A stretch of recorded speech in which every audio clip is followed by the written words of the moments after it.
Methods of receiving export payments. Our young entrepreneur Niku has got an export order. The prices and INCO terms have been negotiated. Niku has some doubts bothering her about the various methods of receiving payment. Does she receive payment before shipment or after?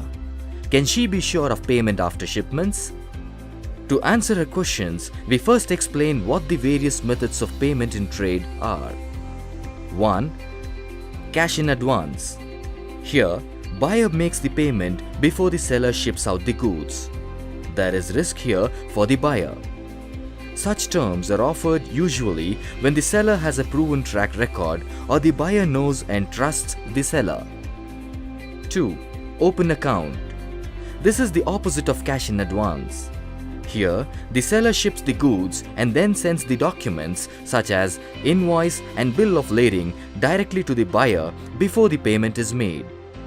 Buyer agrees to pay the seller at a future date as mentioned in the sales contract, usually 30 to 90 days after receiving goods. However, foreign buyers may press for open account terms since the extension of credit by the seller to the buyer is common. An export credit insurance may lessen the risk of non-payment to Niku. 3. Consignment. Consignment is a variation of open account in which payment is made after the goods have been sold by the foreign distributor buyer to the end customer. This helps reduce the direct cost of storing and managing inventory for the distributor buyer. For the seller, however, the risk of non-payment in payment is even greater. This risk would be lesser if the distributor is reputed with a proven track record. Niku may lessen the risk of non-payment using export credit insurance that covers for the goods in transit as well as when in possession of the foreign distributor buyer. 4. Documentary collections. Here, the seller entrusts the payment collection to his bank.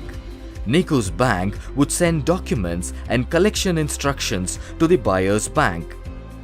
These collection instructions specify when the ownership of the goods changes and when the buyer's money should be remitted.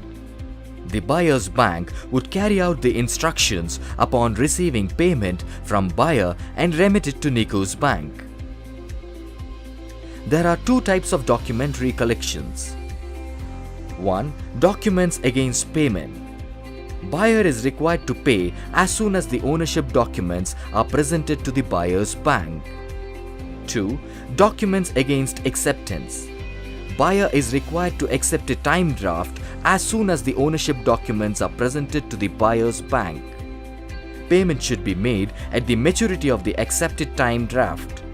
The time draft is usually for 30 to 90 days. Banks charge a fee for such transactions. Documentary collection doesn't offer a verification process and there is limited recourse in case of a payment default. On the other hand, they are usually cheaper than instruments like letters of credit. Letters of credit. An LC payment involves the buyer's bank and Niku's bank. Under